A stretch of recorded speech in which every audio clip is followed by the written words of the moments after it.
একটা চেয়ারের সাথে এভাবে বসিয়ে দেয়, ফিতা লাগিয়ে দেয় হাতের সাথে, পায়ের সাথে, মাজার সাথে একটা বেল্ট দেয়, শুধু কারেন্টের সুইচ দেবে। আমার মনে হয় মিনিটে কয়েক হাজার বার ঘুরবে। আপনি চোখে মুখে অন্ধকার দেখবেন, যে স্বাভাবিক হয়ে যাবেন, কি গো কি দেখলাম। ওই 10 দিন আমি মাটির নিচে রিমান্ডে থেকেই বুঝেছি যে রিমান্ড কারে বলে। তাও তো আমার সেরকম কিছু করেনি। যাদের করেছিল ওরা আমার পাশের রুমে ছিল, আমাকে শুধু দেখিয়েছিল জিনিসপত্র, আমার ওইভাবে কিছু করেনি। রিমান্ডে শুনতাম যে হাতের নখ তুলে নেয়, অথচ নখ যাদের তুলেছে আমার রুমেই তারা ছিল। ওদের নখ বলতে কিচ্ছু নেই, সব তুলে ফেলেছে, পায়ের হাতের। আমার মাঝে মাঝে নিয়ে আসতো রাতের বেলা, বলতো যে এইগুলো দিয়ে আমরা নখ তুলি। দেখেই আমার ভয় লেগে যেত, তারা তুলতো সারে, কেমন লাগতো বলেন তো। মাটির নিচের আওয়াজ তো উপরে আসে না, যেন চিৎকার শোনা যেত ভেতরে। যখন নখ তুলতো তখন আমি চিৎকার শুনতাম, মারে বাবারে বলে চিৎকার দিচ্ছে, কিন্তু কিছুই করার নেই, শব্দ বাধা। একটা চেয়ারের সাথে এভাবে বসিয়ে দেয়, ফিতা লাগিয়ে দেয় হাতের সাথে, পায়ের সাথে, মাজার সাথে একটা বেল্ট দেয়, শুধু কারেন্টের সুইচ দেবে। আমার মনে হয় মিনিটে কয়েক হাজার বার ঘুরবে। আপনি চোখে মুখে অন্ধকার দেখবেন, যে স্বাভাবিক হয়ে যাবেন, কি গো কি দেখলাম।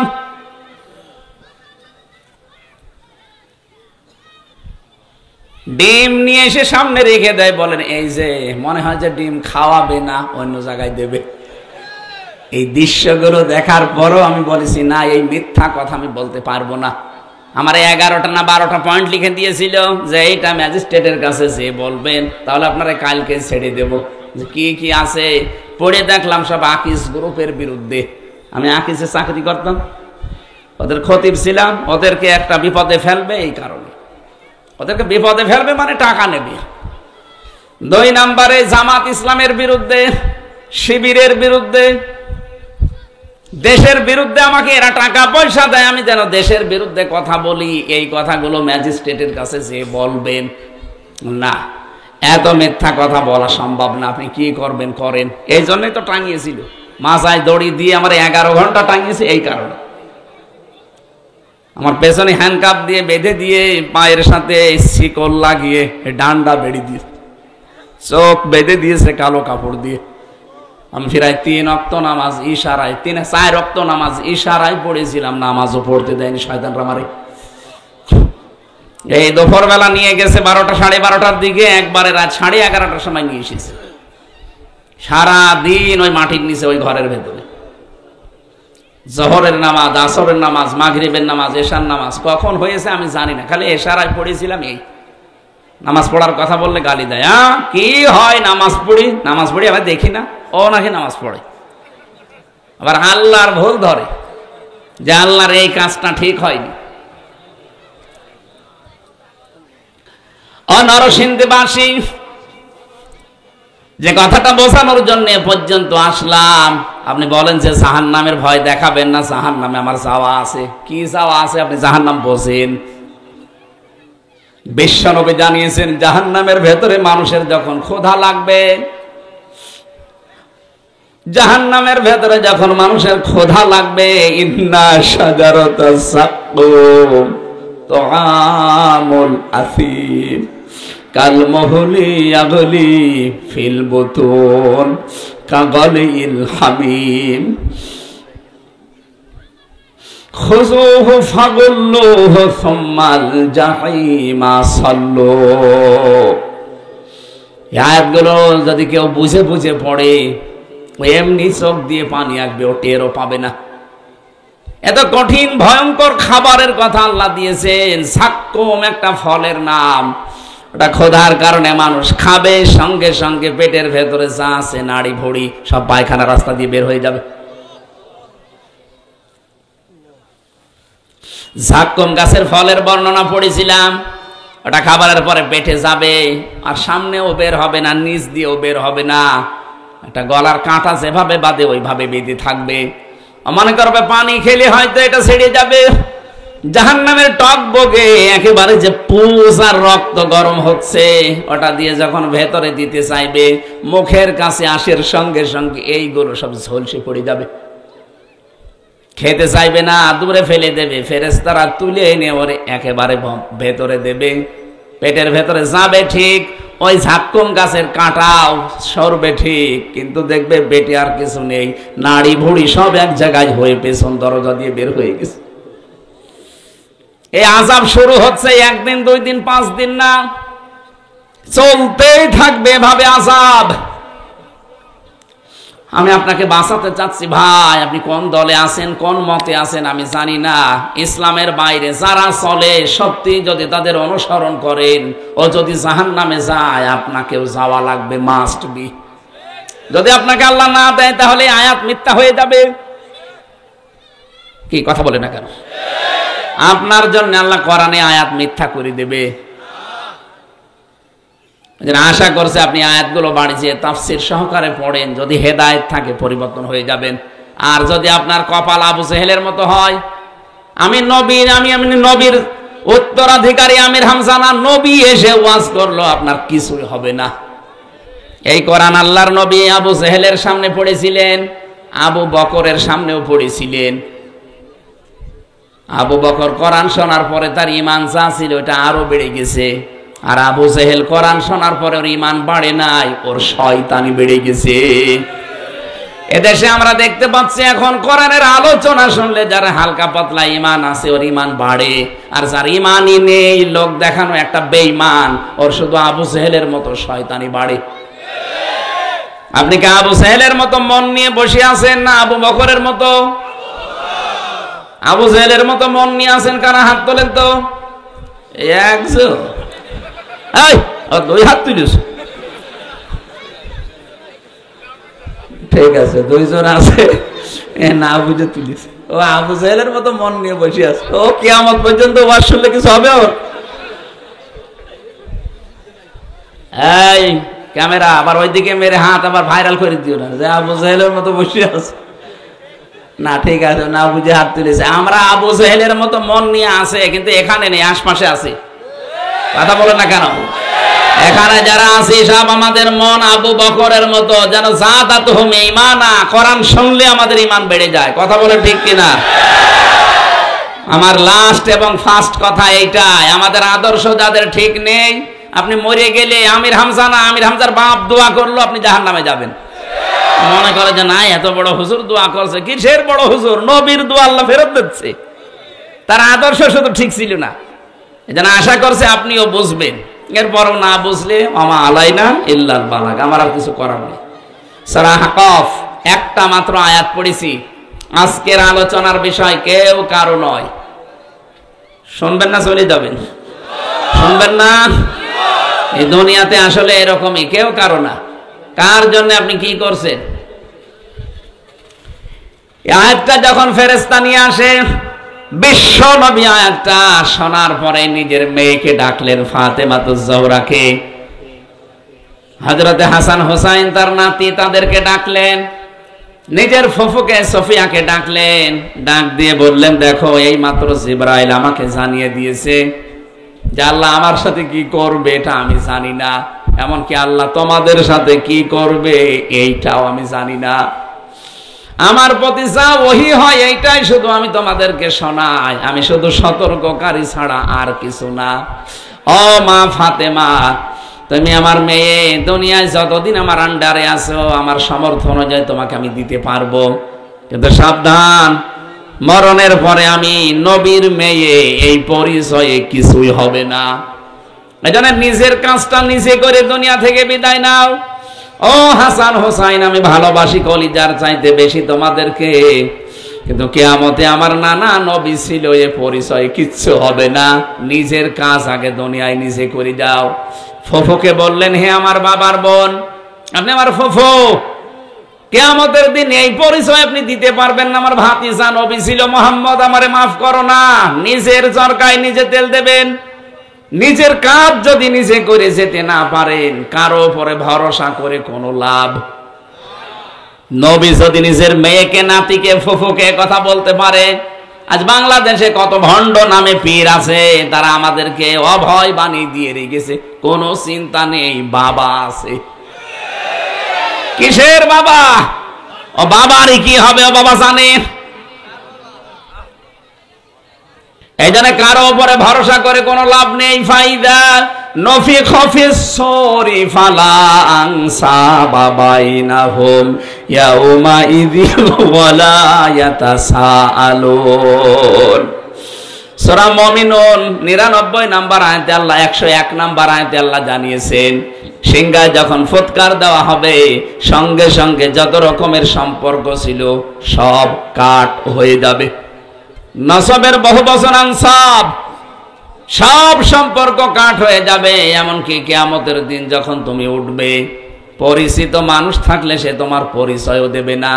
ইয়াউমা ইযিন ওয়ালা ইয়াতাসাআলুন, সামনাসামনি যদি দেখাও হয়ে যায় ও বলবে না এটা আমার ছেলে ছিল। তাফসিরে আমি পড়েছি, মুফাসসির লিখেছেন ফি জিলালিল কোরআনে সাইয়্যিদ কুতুব লিখেছেন কিয়ামতের দিন অনেক সন্তান তার মায়ের পা ধরে 500 বছর পড়ে থাকবে। 500 বছর পরে মা মুখের মতো লাথি দিয়ে বলবে, দুনিয়া আমার বিয়েই হয়নি, ছেলে পাবো কোথায়? কার কথা বলছেন আপনি টের পেয়েছেন? আপন মায়ের কথা। আপন মা যদি 500 বছর পা ধরে রাখার পরও মুখে লাথি দিয়ে বলতে পারে আমার বিয়েই হয়নি, ছেলে পাবো কোথায়? কার উপর ভরসা করে আছেন বলেন? রব্বুল আলামিন বলেন, কুল মা কুনতু বিদআম মিনার রাসূলি ওয়া মা আদরি মা ইউফআলু বি ওয়ালা বিকুম।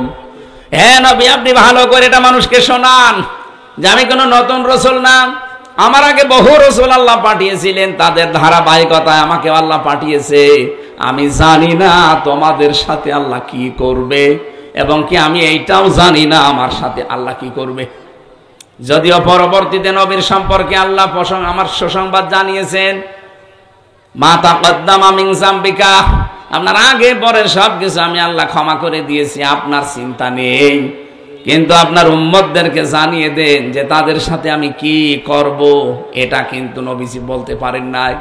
সুতরাং নবী যখন নিজে গ্যারান্টি দিতে পারেন না যে আমাদের সাথে কি হবে, এই মুহূর্তে আমার নিজেকে নিজে পাল্টানো লাগবে না লাগবে না?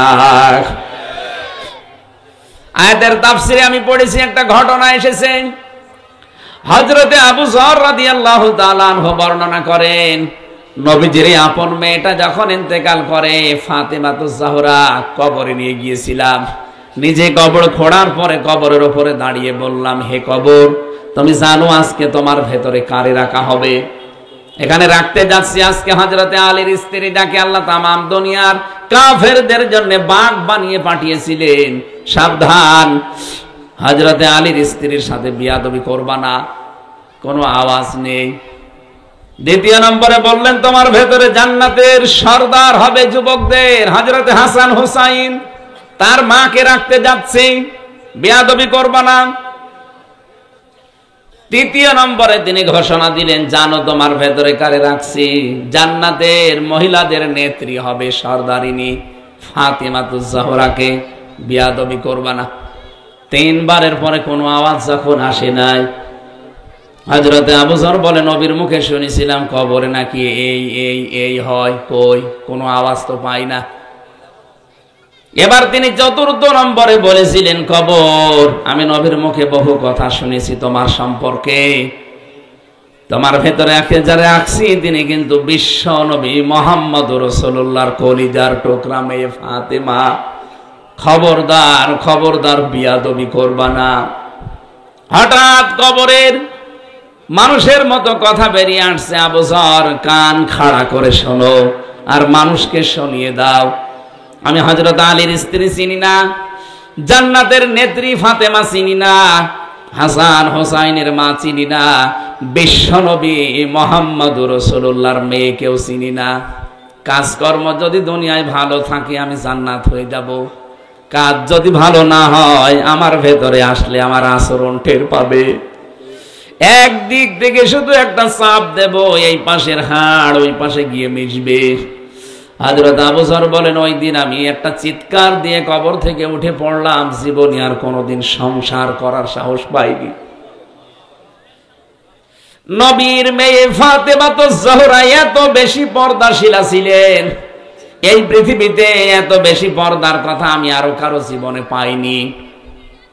তিনি মরণের পরেও পর্দা যেন লঙ্ঘন না হয় স্বামীকে বলতেন, স্বামী মারা গেলে বেশি মানুষ ডাকবেন না, কয়েকজন মানুষকে ডেকে রাতের বেলা তাড়াতাড়ি কবরে দিয়ে দেবেন।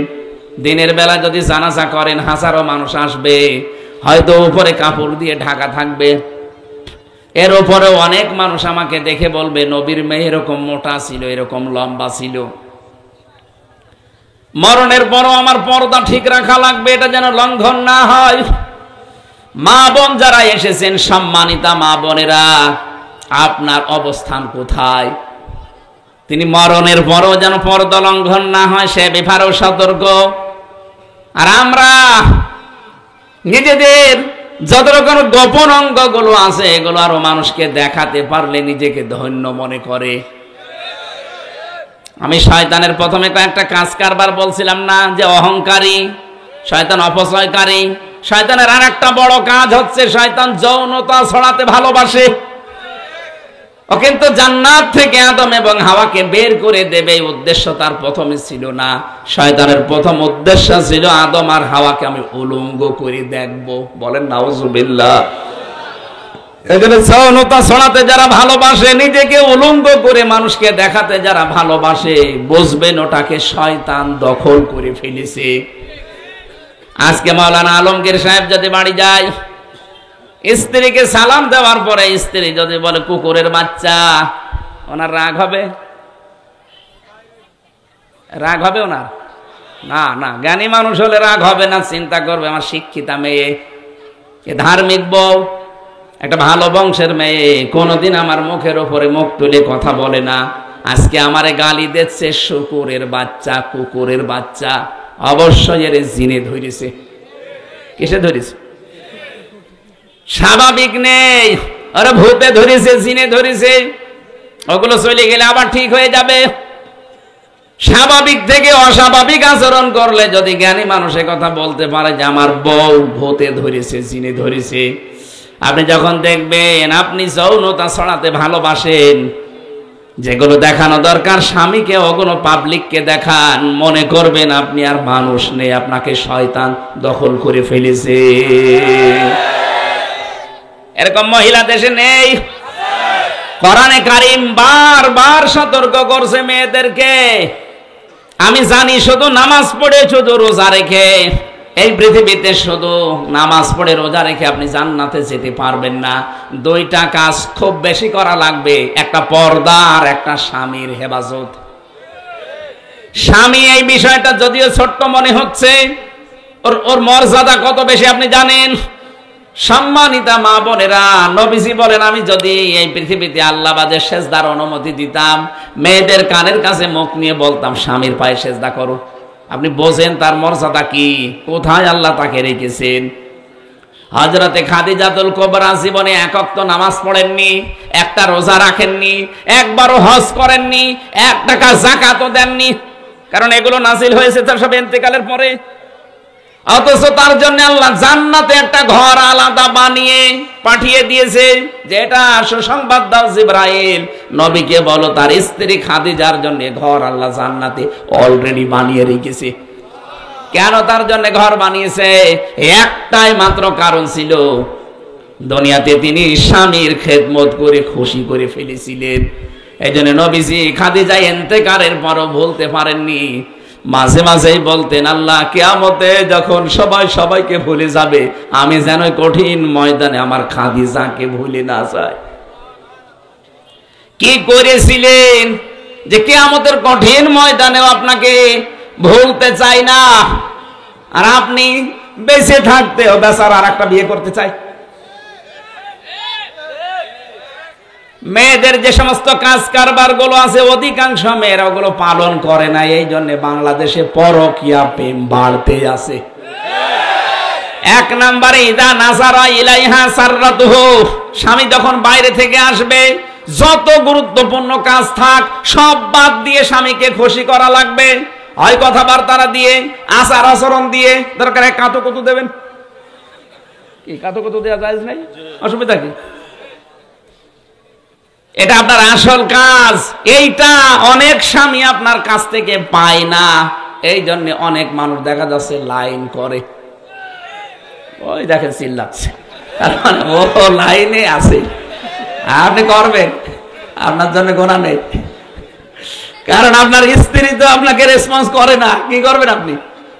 সম্মানিত মা বোনেরা, আমি জানি আপনার ভয় পাচ্ছে এখানে, এই জন্য অনেকে চিল্লাচ্ছে না, একজন শুধু চিল্লিয়েছে। আপনি মনে করছেন এ আর কি, এতটুকু আর কি না, এমনি নবীজি এটা বলেন না, পুরুষের মনকে আল্লাহ এভাবে বানিয়েছে, নিজের আসলটার কাছ থেকে যখন পায় না তখন নকলটার দিকে ছোটে। এক কথা বলেন না কেন? 2 নম্বরে ওয়াইদা গাবা আনহা হাফিজাতুহু, স্বামী যখন বাইরে যাবে নিজেকে আপনি হেফাজতে রাখবেন, কন্ট্রোল করবেন, নিজের স্বামীর সম্পদ, স্বামীর সন্তানকে দেখে শুনে রাখবেন। কত মহিলা স্বামী বাইরে গেলেও দিন পায়, কথা বলে না কেন? গল্প করছে মোবাইলে অন্যের সাথে না, মোবাইলে যদি কারোর সাথে কথাও বলেন কোন আওয়াজে বলবেন সেইটা পর্যন্ত কোরআন নির্ধারণ করে দিয়েছে। সূরা আহজাবের 33 নম্বর আয়াতে আছে, আকারনা ফি বুয়ুতিকুন্না ওয়ালা তাবাররাজনা তাবাররুজাল জাহিলিয়াতিল উলা। হে নবী, মেয়েদেরকে বলেন তারা যেন জাহিলি যুগের মেয়েদের মতো রূপ সৌন্দর্য প্রদর্শন করে বাইরে না আসে। মা বোনেরা, আপনারা খেয়াল করেন, খাদিজাতুল কুবরা রাদিয়াল্লাহু তাআলা আনহাকে জান্নাত দেওয়ার একটাই কারণ, আমি তার পুরা জীবনী পেয়েছি, তিনি স্বামীকে এত বেশি খুশি রাখতে পেরেছিলেন, স্বামীকে এত বেশি সাপোর্ট দিয়েছিলেন। রাতের বেলা যখন নবীজি আসতেন, খাদিজা স্বামীর জন্য বিছানায় না ঘুমিয়ে দরজার সাথে হেলান দিয়ে ঘুমাতেন। এই কাজগুলোতে আল্লাহ খুশি হয়ে জান্নাতে একটা ঘর বানিয়ে তার জন্য জীবিত অবস্থায় পাঠিয়ে দিয়েছে। এজন্য স্বামীর হেফাজত করা, স্বামীর সম্পদ, স্বামীর সম্মান, স্বামীর সন্তান এবং নিজেকে হেফাজত করে যদি স্বামীর জন্য কেউ প্রস্তুত করে রাখতে পারেন, আমার বিশ্বাস কিয়ামতে আপনি খাদিজার সাথে জান্নাতে থাকতে পারবেন। যে ঘরটা আল্লাহ পাঠিয়েছিলেন জান্নাতের, ওটা কেন পাঠিয়েছেন? ফেরেশতা জিবরাইল এসে ঘোষণা দিয়েছিলেন, হে নবী, আপনি খাদিজাকে বলবেন এই ঘরটা আল্লাহ তার জন্য পাঠিয়েছে, জান্নাতের ভেতরে বানিয়েছে একটাই কারণ আপনার জন্য খাদিজা ঘরটাকে নয়েজ মুক্ত রাখে, আওয়াজ মুক্ত রাখে। আপনার স্বামী বাইরের কর্মজীবন শেষ করে যখন বাড়িতে আসবে, আল্লাহর কসম, আপনি ঘরটা যদি নয়েজ মুক্ত রাখতে পারেন, আওয়াজ মুক্ত, একটা শান্ত শিষ্ট নির্মল একটা পরিবেশ যদি স্বামীকে উপহার দিতে পারেন, খাদিজার জন্য যদি আল্লাহ জান্নাতে ঘর পাঠায়, আপনাকে আল্লাহ জান্নাতে ওরকম একটা নিরাপদ ঘরের অধিকারী করে দেবেন। 2 নম্বরে পর্দার বিধান। এর ভেতরে 3টা বিষয় আমি পেয়েছি। তাবাররুজের, মেয়েরা রাস্তাঘাটে আসলে তখন ওদের সাজগরুরা বাড়িয়ে দেয়, পোশাক হয়ে যায় 8-60 ছোটখাটো, এই জন্য মেয়েদের চোস পায়জামা পরা জায়েজ নেই। কথা বুঝতেছেন?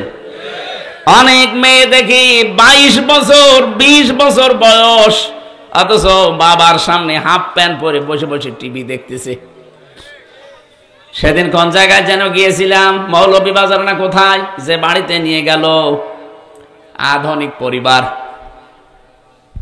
ওরা এই সমস্ত ধারে না, আল্লাহ রাসূলকে বিশ্বাস হালকা হালকা করে। কি অবস্থা! মেয়ের বয়স এত বেশি, আমি জানতাম না। আমার বলছে, হুজুর আমার মেয়েটার একটু ফু দিয়ে দেবেন। আমি মনে করছি ভাই 3-4 বছর বয়স হবে, ও আল্লাহ দেখি হাতি চলে আসতেছে, কমপক্ষে 20-22 বছর 25 বছর তো হবে। আর সেই রকম মোটা, আপনি কি নিয়ে এসেছেন? তোমার ছোট মেয়ে, এই ছোট, এই ছোট হলে বড়টা কি?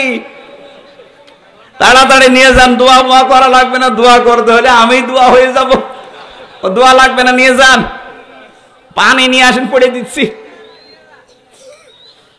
মেয়েটা চাই যে অবস্থাতে হুজুরের কাছে নিয়ে আসছে, একটু কিছু পরিয়ে নিয়ে আয়, ও যা পরিয়েছিল ওইটা নিয়ে চলে গিয়েছে। আর পরে ওই চোস পায়জামা, তাও পায়জামা পা পর্যন্ত নাই, হাঁটু পর্যন্ত, এতটুকু খুব বেশি হলো হাঁটুন দিয়ে। হুজুর আপনি এত সুন্দর করে তাকিয়েছেন। আরে ভাই, তাকানো লাগে, ও তো একবার দেখলেই বুঝে ফেলি যে কি জিনিস পরিস। আবার গেঞ্জি গায়ে দেওয়া, উপরে খালি একটা ওড়না দেওয়া, তাও পাতলা ওড়না, ও ছাতার ভেতরে সব দিয়ে দেখা যাচ্ছে। আমি বললাম আপনি দোয়া করা লাগবে না ভাই, নিয়ে যান, আমি দোয়া অলরেডি করে ফেলিস। কি দোয়া করব? এ দোয়া করতে গেলে এখন আমি নিজেই দোয়া হয়ে যাব। 22 বছর 25 বছরের মেয়ে গেঞ্জি গায়ে দেয়, নাউজুবিল্লাহি মিন যালিক। আবার হাফ প্যান্ট পরে, এইটা পরে আবার স্বামীর সাথে না, বাবার সাথে বসে বসে টিভি দেখতেছে। আপনি লজ্জা করে না? আপনি বাবা, আপনি একটা দাজ্জুস। আর দাজ্জুস হলো ইয়াদখুলুল জান্নাহ, এই শব্দটা মুযাক্কার, মহিলাদের বলে নাই, বলেছে গার্জিয়ানকে, হয় বাবা, নাই স্বামী, নাই বড় ভাই, নাই বড় ছেলে। যেই মহিলার এরকম উল্টা পাল্টা চলে, যার গার্জিয়ান আছে তারা বাধা দেয় না, এগুলো সব দাজ্জুস। আর দাজ্জুস হলো ইয়াদখুলুল জান্নাহ, ইয়াদখুলু মুযারে, বর্তমান ভবিষ্যৎ, প্রেজেন্ট ফিউচার। দাজ্জুস জান্নাতে যাচ্ছে না, যাবেও না। সম্মানিত মা বোনেরা, এই জন্য 2টা কাজ আমি একটু আদেশ দিলাম আপনাদেরকে নবীর হাদিস থেকে। স্বামী যাদের আছে, জায়েজ কথাগুলো মেনে যতটুকু পারা যায় খুশি রাখবেন। আর পর্দাটা এটা খেয়াল রাখবেন, সাজগোজ করে বাইরে যাওয়া যাবে না। বাইরে যেতে হলে পুরাতন কাপড় পরেন, দরকার হয় মানুষ যেন না তাকায়। এই যে যারা বোরকা পরেন রং বেরঙের ফুল ফুলওয়ালা এমব্রয়ডারি করা, না, জায়েজ নেই এটা। এরকম বোরকা পরা যাবে না, যেটা পরলে আপনার আকর্ষণ আরো বাড়ে। এটাও তাবাররুজের ভেতরে অন্তর্গত। 3 নম্বরে মাজা হেলে দুলে যারা চলে, এটাও তাবাররুজ। আল্লাহ মেয়েদেরকে এই কাজগুলো থেকে হেফাজত করুন, বলেন আমিন। নামাজ পড়ার ওয়াজ করা লাগবে মেয়েদের কাছে, রোজা রাখার ওয়াজ করা লাগবে মুসলমানের কাছে। কোন কারণে? নামাজই যদি না পড়ে ও মুসলমান থাকে। এই জন্য নামাজের কথা আমি সচরাচর ভাবে বলতে চাই না। নামাজ মুসলমান পড়বে না, পড়বে কে? আজান হওয়ার পরে মুসলমান নারী আর অন্য ধর্মের নারীর ভেতরে পার্থক্য এই, এরা আজান হলেই নামাজে দাঁড়াবে, অন্য মহিলা যারা অন্য ধর্ম মানে ওদের নামাজ কালামের কোনো ধার ধারে না। আল্লাহ আমার মেয়েদেরকে ফাতেমাতুজ জাহরার মতো বানিয়ে দিন। পর্দা খুব গুরুত্বপূর্ণ বিধান। পর্দার কারণে আপনার এত সম্মান। পর্দা না থাকলে আপনার আর কুকুরের একই।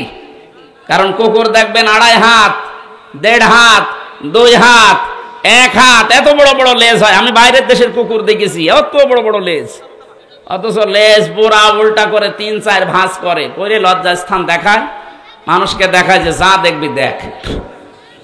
যারা নিজেদের এত বড় শাড়ি, 12 হাত শাড়ি না ওদের, এত বড় শাড়ি, এত বড় ওড়না, এরপরও নিজেদের লজ্জার স্থান যেগুলো গোপন, এইগুলো মানুষকে যারা দেখান, আপনি মনে করবেন আপনি আর কুকুর একই।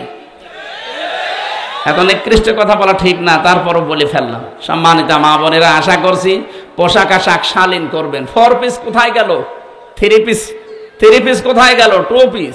এখন আর 2 পিসও না, এখন 1 পিস। আমার পুরাতন ক্যাম্পাস গিয়েছিলাম, আমি তো প্রথমে রাজশাহী ছিলাম, এরপরে কুষ্টিয়া ভার্সিটিতে। দেখতে গেলাম, যে দেখি মেয়েদের এখন পোশাক আশাক হয়ে গেছে খুব বেশি হলো 2 পিস, 1 পিস। অথচ মুসলিম মেয়েরা, এই মানুষগুলোই পরবর্তীতে রাষ্ট্রের বড় বড় দায়িত্ব পাবে। এই জন্য আমরা চাচ্ছি এই ছোটকাল থেকে এদেরকে তৈরি করার জন্য আপনার ছেলেকে, আপনার মেয়েকে আগে 3 বছর অন্তত নুরানি মক্তবে পড়াবেন।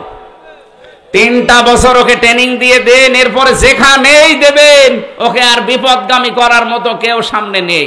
অনেকে ষড়যন্ত্র সামনে চালাচ্ছে, পারবে না ইনশাল্লাহ।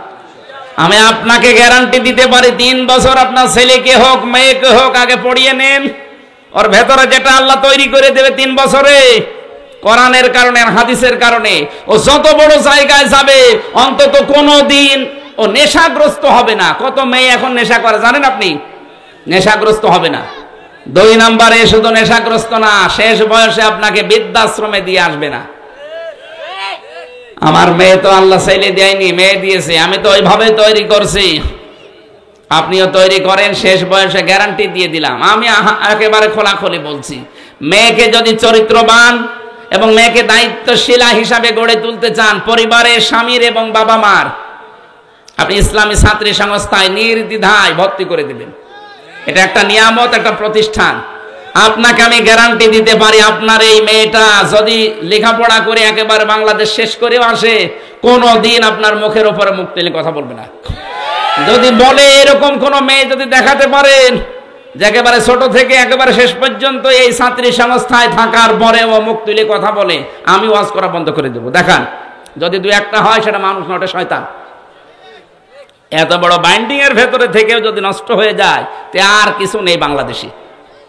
কত মেয়েকে বিশ্ববিদ্যালয়ে আমি লাল পানি দিয়ে কুলি করতে দেখেছি, ওই খালেদা হলে, হাসিনা হলে, এরপরে ফজিলাতুন্নিসা শেখ মুজিব হলে মেয়েরা থাকে। সকালবেলা আমরা নামাজ পড়ে বের হই আর ওরা লাল পানি দিয়ে কুলি করে। লাল পানি বোঝেন? মেয়েদেরকে আমি বিড়ি সিগারেট খাওয়া দেখেছি। এগুলো এমনি হয়নি। আশা করছি আপনি 3 বছর ছোটকালাতে যেভাবে তৈরি করতে চান ওইভাবেই তৈরি করা যাবে। কাদা মাটির মতো থাকে। বড় হয়ে গেলে তখন যদি এই নামাজ পড়বি না তোর বাড়ি থেকে তাড়িয়ে দেব, উল্টো করে বলবে বেটা তুই বের হ। যেন আশা করছি আমাদের ছেলে মেয়েরা যেন নষ্ট না হয়ে যায়। আমরা আর কয়দিন থাকবেন আপনি? আর নাই 50 বছর পরে কব্বরে চলে যাবেন, কিন্তু ওরা তখন এই জমিন চাষ করবে। আগামীর বাংলাদেশ বারবার বলে কোরআনের হাতে আল্লাহ তুলে দাও, এমনি দেবে না, এগুলো তৈরি করা লাগবে।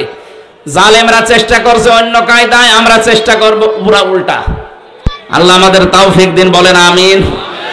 আমার দায়িত্ব শুধু ইনাত্তাবিউ ইল্লা মা ইউহা ইলাইয়া, যা ওহী নাযিল হয়েছে ওটা পৌঁছিয়ে দেওয়া। আমানা ইল্লা নাযীরুম মুবিন, আমি সতর্ককারী ছাড়া আর কিছু না। এজন্য যতটুকু সতর্ক করেছি আমি নিজেও যেন সতর্ক হতে পারি। জেলখানায় বসে বসে আমরা তো লিখতে দিত না। কারারক্ষীদের কাছে চিকন পাইপের মতো যে কলম আছে না, শীষ, ওইটা ওদের কাছে টাকা পয়সার প্রমাণ দিয়ে টাকা পয়সা দেওয়ার কথা বলে নিয়ে আসতাম। নিয়ে আমি 8টা বই লিখেছিলাম, বাইরে 6টা, ভেতরে 2টা।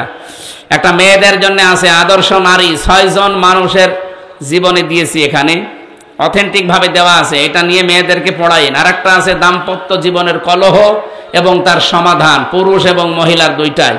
আর কোন কাজ করলে আপনি কোন জান্নাত পাবেন, কোন কাজ করলে কোন জাহান্নামে যাবেন, এই বইটা খুব গুরুত্বপূর্ণ ভাই। এটা আমার মনে হয় সবারই পড়া দরকার। আর মেয়েদের জন্য এটা নিয়ে যেন, যাদের সময় থাকে ওই গাড়ি থেকে নিয়ে যেয়ে ওদেরকে পড়াবেন। আমার 11:30 বেজে যাচ্ছে, আমি আজকের মতো আর পারছি না। আমিন। বারাকাল্লাহু লানা ওয়া লাকুম ফিল কোরআনিল আযীম। এই স্টেজে আছে, মোনাজাতের পরে স্টেজ থেকে নিয়ে যাবেন। আল্লাহুম্মা আমিন। লা ইলাহা ইল্লা আনতা সুবহানাক ইন্নী কুনতু মিনাজ জালিমিন। রব্বুল আলামিন, রাত 11:30 বাজতেছে, গভীর রজনী পর্যন্ত আমরা কথা বলেছি। যতটুকু বললাম আমাদেরকে মেহেরবানি করে আমল করার তৌফিক দাও।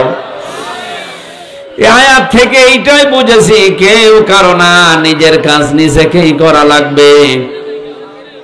ওয়ালা তাসিরু ওয়াজিরাতু বিজরা উখরা, কেউ কারো বোঝা বহন করবে না। আল্লাহ তাআলা আমাদের সম্পর্কে কোনো গ্যারান্টি নেই, নবীজি নিজের আত্মীয় স্বজন সম্পর্কে কোনো গ্যারান্টি পাননি। সুতরাং আমরা যেখানে আছি আমাদের আখিরাত তৈরি করার তৌফিক দাও। সওয়াবগুলো তুমি নবীজির রওজায় আজকে পৌঁছিয়ে দাও। 3 দিন ব্যাপী ঐতিহাসিক অনুষ্ঠানে যারা শ্রম দিয়েছে, যারা টাকা দিয়েছে, যে যেভাবে এগিয়ে এসেছে, আল্লাহ তাদেরকে তুমি ওইভাবে রহমত এগিয়ে দাও। অনেকে হয়তো এখনো না বুঝে ইসলামের বিরোধিতা করে। আল্লাহ তাআলা এই পৃথিবীতে আলেমরা কারো শত্রু না। তুমি তো জানো আমরা মন থেকে চেষ্টা করি মানুষগুলো যেন জাহান্নামে হয়ে না যায়। যারা ভুল বোঝে, শয়তানের ধোঁকায় পড়ে আলেমদের বিরোধিতা করে, ইসলামের বিরোধিতা করে, এদের হেদায়েত থাকলে দান করো, হেদায়েত না থাকলে এদেরকে তুমি এই ক্যান্সার গুলো থেকে আমাদের বাংলাদেশ মুক্ত করো। সম্মানিত মা বোনদেরকে তুমি খাদিজার মতো, ফাতিমার মতো বানিয়ে দাও। অনেক পরিবারে অশান্তি আছে, আল্লাহ তুমি শান্তির ফায়সালা করো। রব্বুল আলামিন, মাহফিলের বিশেষ মেহমান মাওলানা আবু সাইদ ভাইকে তুমি কবুল করে নাও। আমার ডান পাশে মাওলানা আলমগীর হোসেন ভাইকে মঞ্জুর করো। যত আলেম এখানে বসে আছে, প্রধান অতিথি, বিশেষ অতিথি সহ আমাদের মনে যার যে কামনা বাসনা আছে, জায়েজ আশাগুলো পূরণ করে দাও। যে ভাইয়ের মাধ্যমে এসেছি, মনিরুল ইসলাম ভাই, আল্লাহ তাআলা তোমার এই বান্দার বাড়িতে ছিলাম, এই বাড়িটাকে কবুল করে নাও। তোমার বান্দার জীবনকে তুমি ইসলামের জন্য মঞ্জুর করো। এ মাহফিলে যত সদস্য আছে আল্লাহ, যে মা তাদেরকে পেটে নিয়েছে, মায়ের পেট খাদিজার মতো বানিয়ে দাও। আগামীর এই দেশটা তুমি কোরআনের হাতে তুলে দাও। কখন কার কাছে মরণ আসে আমরা কেউ জানি না। মরণ আসলেই যেন পড়তে পারি লা ইলাহা ইল্লাল্লাহু মুহাম্মাদুর রাসূলুল্লাহ।